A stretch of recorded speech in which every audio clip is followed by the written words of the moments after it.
What's good? It's your boy DJ Nova Fresh. Lightning Strike podcast is in Hey, the yo. building. Mr. Powder Blue everywhere. And as always, man, who do we have the pleasure of having here as the co-host? What is good, boat family? It's your boy DJ A Brodie, rocking with Lightning Strike podcast. Everybody's favorite cuzzo in the building. What's good? What's good? What's good? Our DJ, right? Everybody's favorite DJ too. Both of them. Both of them. Both of them. You know the chef. motto. Soon to be Both of chef. them. Soon to be You know chef. what I'm saying? Aspiring. You dig? And as always, man, this episode of Lightning Strike Podcast is brought to you by Morning Cup Coffee, the freshest, most delicious coffee you'll ever taste. It's organic, fair trade, and fresh roasted to order just for you. Plus, they offer free shipping straight to your door. Start your day right. Visit www.tcupodcast.com and grab your bag of Morning Cup Coffee. That guy right here, brother. Ooh, Yay. not Got the that fresh display pack. model. Got You that see fresh it? pack. Yeah. My boy fresh on off the the boat back. with that one. What's good, though, man? How was your day today? It's good, smoky, man. right? Yeah, a little smoky. We in Southern California. We got still dealing with fires randomly popping up in the most obscure of places. Shout out to everybody who's dealing with it, still displaced. Thoughts and prayers go out to all to the people, first responders, as always. You know what I'm saying? Lightning Strike podcast, nothing but love for everybody who's on the front lines, trying to get us to some sort of stability here. What are you telling, bro? Insane, bro. It's been, as always, man, fires can go up anytime around here, man. And it takes a lot of resiliency to want to continue to stay here because that's something you can lose in a flash and it's unforgiving, right? But shout out to the first responders that go head first into the fire, and then Yes, sir. thoughts and prayers are with the people that's affected by all the fires that's been going on. Yeah, for sure. So, but that's it, man. What the business is, man? Let's get into it, bro. You want to talk about it right now? Yeah, You let's wanna do talk it. about Let's it? do it. Let's do it. Let's As talk about it. always, let's do it. Let's You know, talk about it, man. We're going to bring it to you right here, live and direct. Let's First talk. segment of the day, let's talk about it. So on today's segment, let's talk about it. We got an article that says, feels very unlikely both Joey Bosa and Khalil Mack return next season. Chargers can create $25.36 million in cap space by cutting or trading Bosa. Mack could demand a big price tag and is on the scary side of 30. What do they do? Cut trade Bosa to make room to re-sign Mack. And just for everyone out there, listeners, viewers, Mack did say today that he intends to play. The Mack is back. Mack is back for the 25-26 season. So let's talk about it. What do we do primarily with Bosa, considering if we keep him, we're upwards of $30 million against the cap if we retain Joey Bosa for the 25-26 season. So talk to me. That's how much money? How many millions? So by cutting him is $25.3 million, or trading $25.36 million in cap space. That's a lot of M's, bro. A lot of M's. That's a big decision, man, because, you have a guy that represented the organization very well. For sure. He's played very well. He's a household name out in this community. He's contributed a lot to this team. And you hate when it comes down to business decisions like this, right? Yeah, definitely. Because if you look at this league, unfortunately, is what have you done for me lately? Always. Right? Life. And what you have to look at is, and I'm not saying yet, cut him yet. Let me get through this, y'all. Give me some time. Let me get through this. I'm saying you have to look at what production, is your production declining, staying the same? You're right on track and you're still overproducing. So you have to look at those things. So if you look at last year's stats, how many games did he give us? So from last year, played, my man had 14 games played. How many sacks? 5. For how much? I'm just saying, you got to think about it. How much the year before? How many games the year before? 2023, he played 9 games. 9 games. How many sacks? 6.5. So 6.5 sacks, 9 games. So you gave me 9 games the year before, 6 sacks. You gave me 14 games the following year, and you gave me 5 sacks. Am I correct?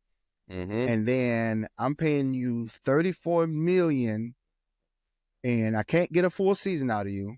I can't get over 10. When's the last time he had double-digit sacks? 2021. So 2021 played 16 games, 10.5 sacks.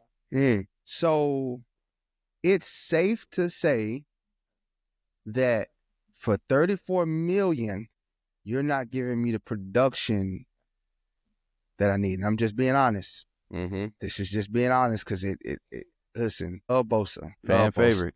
Big time fan favorite. Cornerstone piece. But fans, we got to be realistic. For the organization to be successful, it has to have a come to Jesus moment where we progress forward and not stick with the same. Sometimes it's better to move on early, ask for a reduction. And I don't think it's hard to go ask somebody to give back money that you're due, right? And he's already done that. Yeah. Once. Him and Khalil Mack both did that, I believe, last season. Yeah. So if you're sitting in the GMC and you're thinking about the future of the organization, that's what we as fans have to think in the future too. We can't fall in love with the old. We got to fall in love with the current.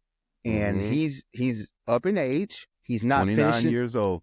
Yeah, he's not finishing seasons like he was before, and he's not giving us the numbers he was before. Would I like Bosa back still on the Chargers? Yes, but I have to be smart and say I need you at a cheaper price. I can't have you for 34. I can't. If I'm thinking about being a fan in the future of this organization, I have the logical sense to say 34. I can't have you back, bro. I just can't.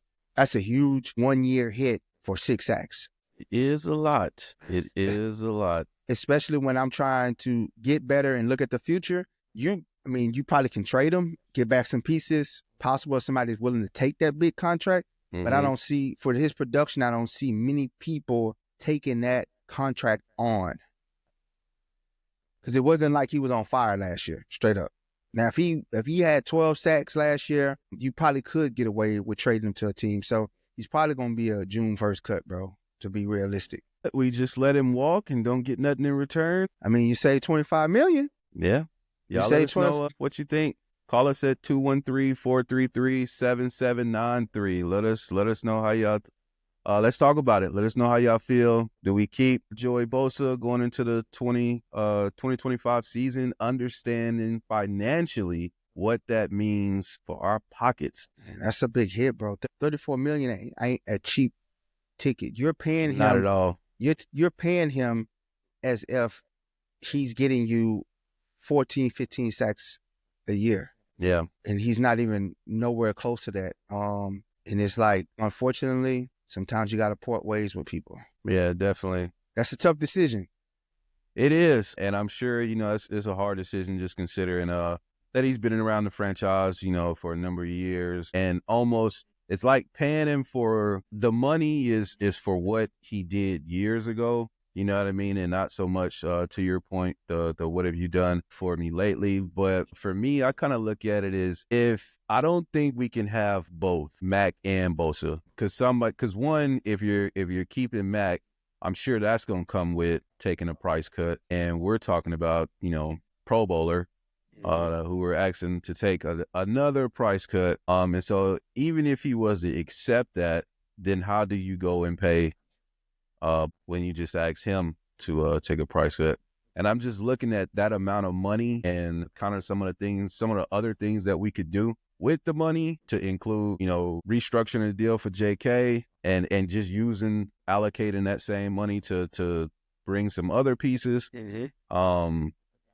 That's kind of where I am in it, instead of like locking all that money into two players, aging players at that. And then, lastly with Bosa is just, we haven't seen him healthy since 21, like to show that he could stay on the field a full season. I could put it like this, bro, and I'll break it down.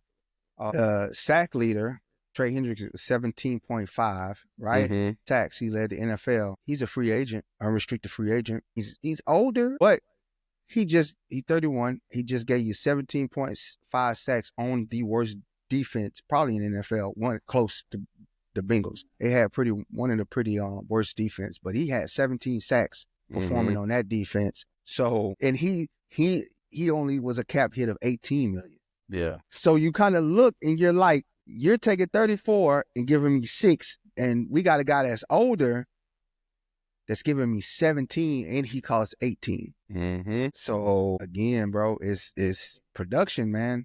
Production has to match the dollar price, unfortunately.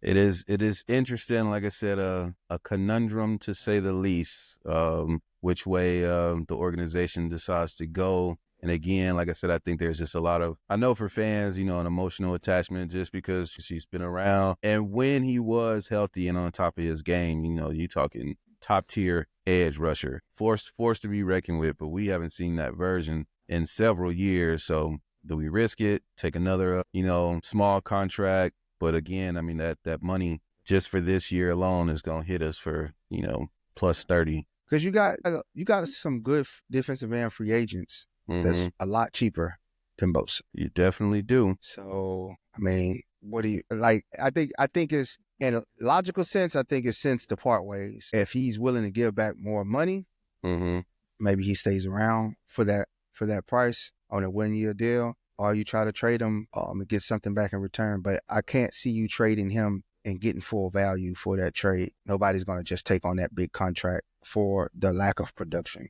Yeah, for sure. And like when I say you got a lot cheaper guys outperforming you. And this is true. Honestly, your life should have been easier having Mack on the other side of you and having Tart and those guys beating up the middle. Mm-hmm. So you should have been producing more. For sure. So you got to look at that, brother. Any final thoughts on it, man? No,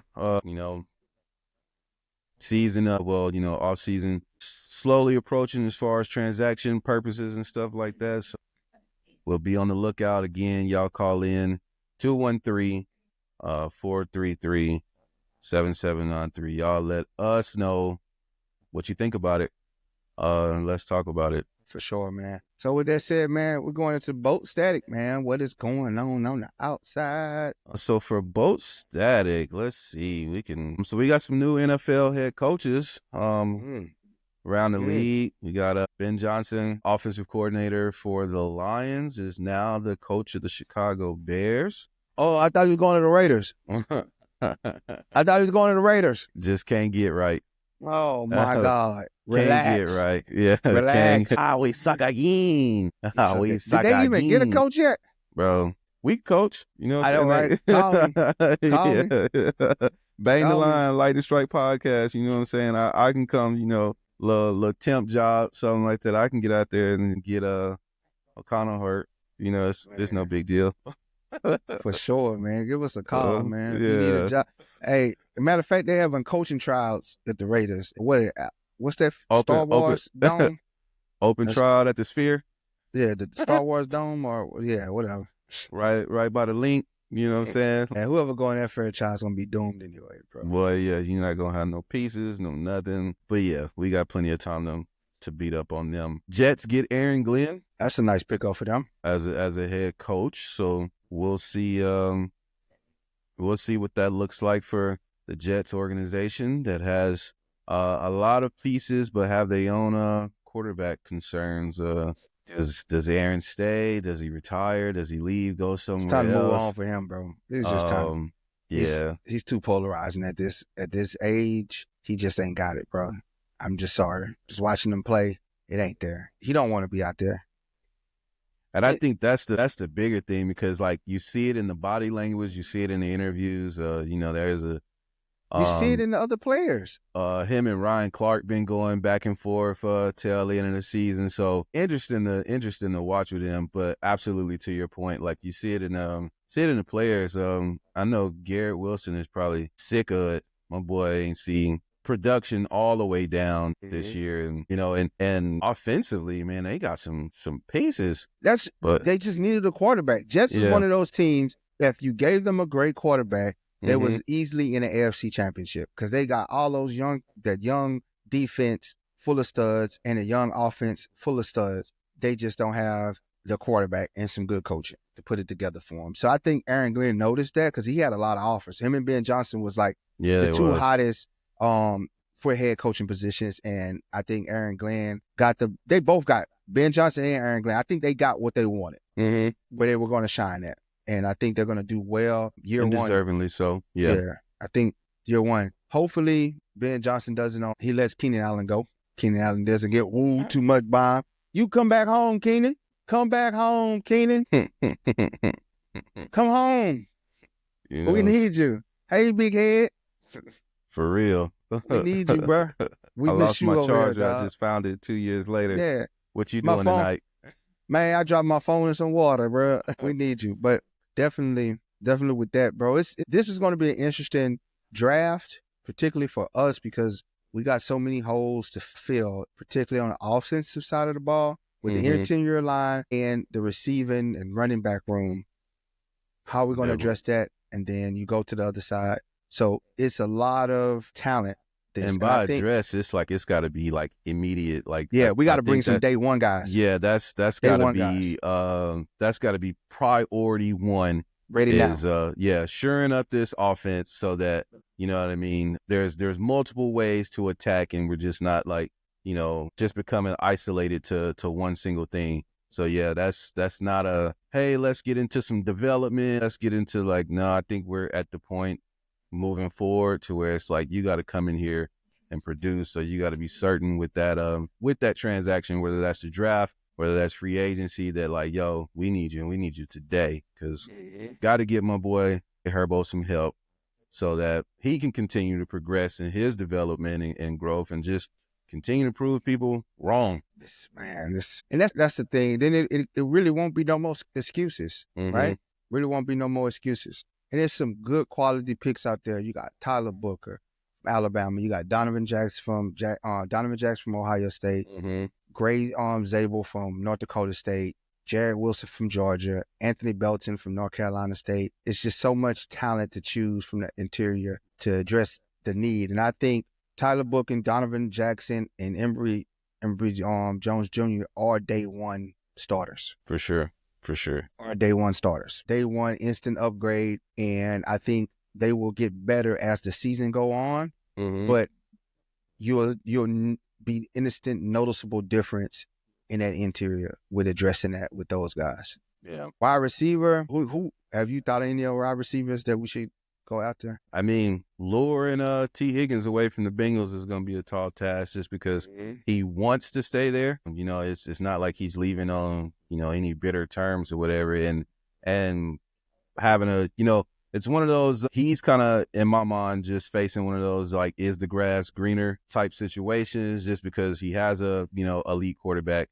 He has an elite wide receiver on the other side. So his situation is like, you know, if it's not about money, then does he find a better situation than the one that he's already in? Because, you know, Jamar Chase is otherworldly. Joe Shiesty, elite in his own right. And so I think the biggest thing with him is, you know, is it going to be better for me going somewhere else? Or can I just take the money that's on the table with the current team and, you know, stay wide receiver 2, which isn't a bad wide receiver 2 considering who is wide receiver 1. Facts. 100% facts, bro. You hit it on the head, man.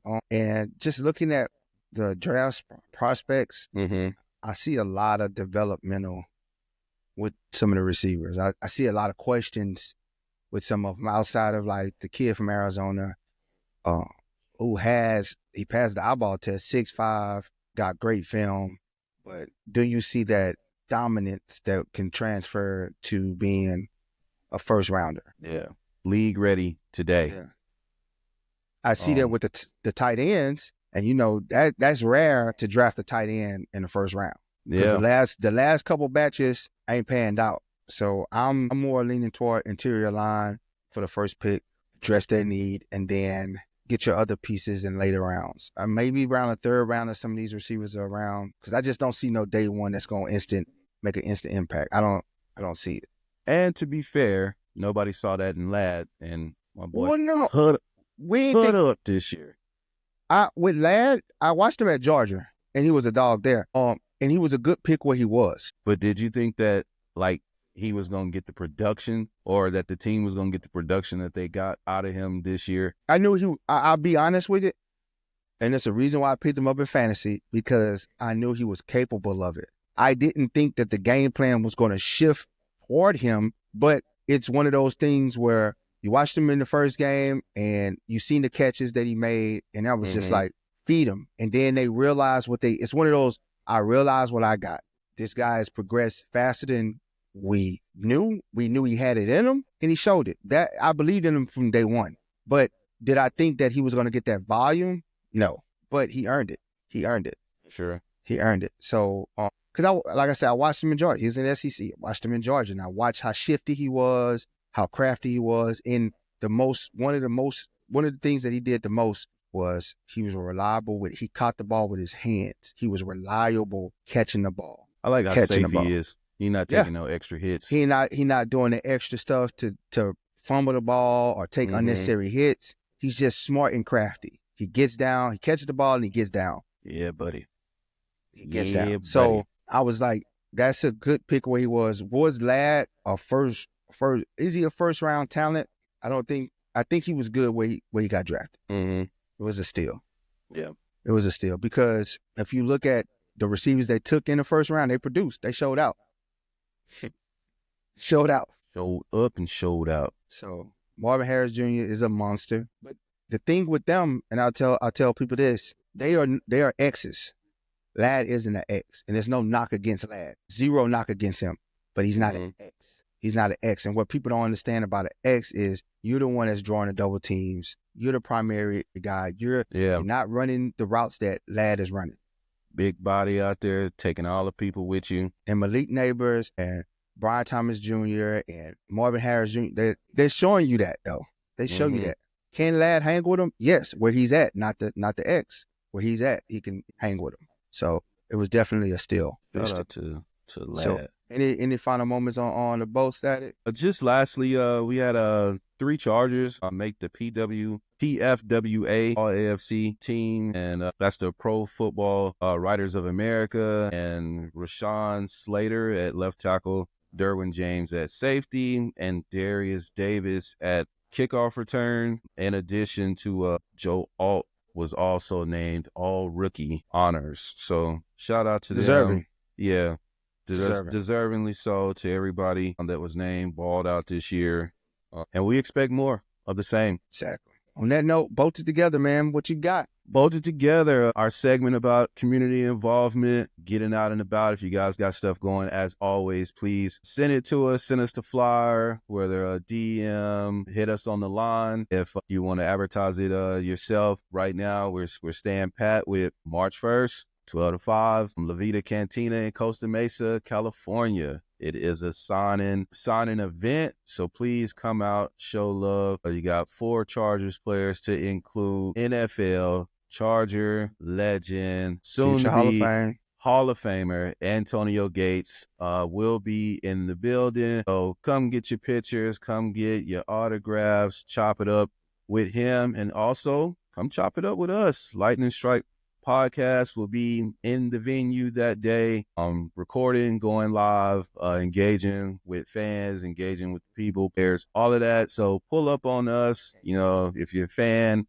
If you're not a fan, just come show love, whatever the case may be, man. We love the comments. We love the engagement. So again, March 1st from 12 to 5, Avita Cantina, Costa Mesa, California, signing event, Chargers signing event. My guy Boatman will be there, so shout out Boatman. Electric Avenue will be in the building, and I'm sure a whole bunch of other people. Just that word, give me hype. Yeah, so they gonna be in the building. So make sure you pull up. If you got nothing else to do, making an event for the day. Bring the family, bring the kids.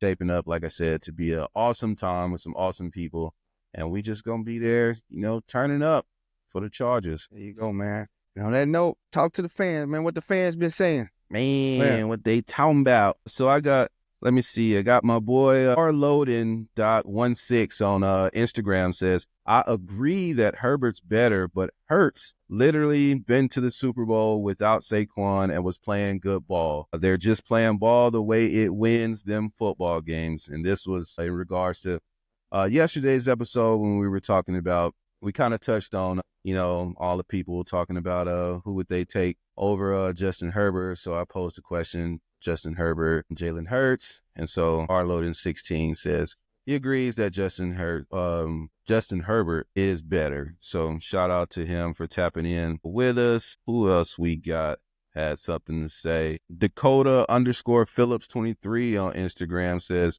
pretty sure you're talking about Martavius Bryant, but he got suspended for smoking weed. And that was in regards to Nova talking about Steelers, wide receivers. That was a deep ball threat who didn't pan out after he left the Steelers. So shout out to Dakota_Phillips23. Appreciate the comment. Appreciate you engaging with us, showing love. Who else we got? We got Jalen on TikTok said, I'd love to have Slayer back on a team-friendly deal. Mm-hmm. We would love to have everybody back on team-friendly deals. You know what I'm saying? Okay. I'm not going to. Yeah. We love to have everybody back on team-friendly deals. I don't think everybody, but whatever. I don't think everybody. Jen Wolf says, also on TikTok says, I would not take Keenan back. Interesting, Jen. Man, he must broke our heart. I'll tell you, let's say, call in, man, 213-433-7793. Let us hear. Jen Wolf on TikTok. Jen Wolf, this question is for you. Why would you not take Keenan Allen back? I need that answer. We wanna hear from you how you feel about it. So definitely call in. And then lastly, I got Amir Abdullah on TikTok who says the why is because since Staley, and including Staley, the team has historically fell apart. Like Gerald Everett, lack of common sense when he's gassed and never makes an effort to catch a pass. And we get a pick six at the end of the game against the Chiefs. That was in KC. Herbert is going to beat the Chiefs, and Everett completely sails off. Preach. Difficult to watch. Preach. He reached in the bag on that one, boy. Yeah, it was difficult to watch that that's game. Burning. Who was that again? Amir Abdullah on TikTok. Shout out Amir Abdullah. That was most definitely. But we're healing. The healing starts now. You know what I'm saying? In Jim we trust. And we up. We're trending upwards. We got to get that Sage to Staley up out the room, man. We getting the Staley vibes up out of here. We moving forward. And that is all I got for fan comments for today. On that note, Brodie, what you got anything to say before we part ways? As always, man, much love and appreciation to everybody who's rocking with the Lightning Strike podcast as we continue this venture, this journey in the off-season format. Keep tapping in with us. We love the comments, man. We love engaging with y'all. We try to get back to you as quickly as possible. But please, please, please hit us on the line. You know what I'm saying? Hit us on the line and call in and let us know your takes. 2133. We would love to hear from y'all, live on the air. You can call in live during the stream and or leave a voicemail, and we will play it on the air, and we'll have a conversation. We want to hear from y'all. Yeah. We want to hear from y'all. Again, shout out. Always like, share, subscribe, comment, tell a friend, to tell a friend, to tell a friend. Most importantly, engage with us. We engage back. We're not one of those people that's too big to write back. So we see the comment, we coming. Yes, Trust sir. Me, we coming. And call us. Catch us live on the air. We could talk about it. Or you can leave a voicemail. We love all you guys. And we'll be back tomorrow. Same time, same bat channel. And on that note, we are out. Love.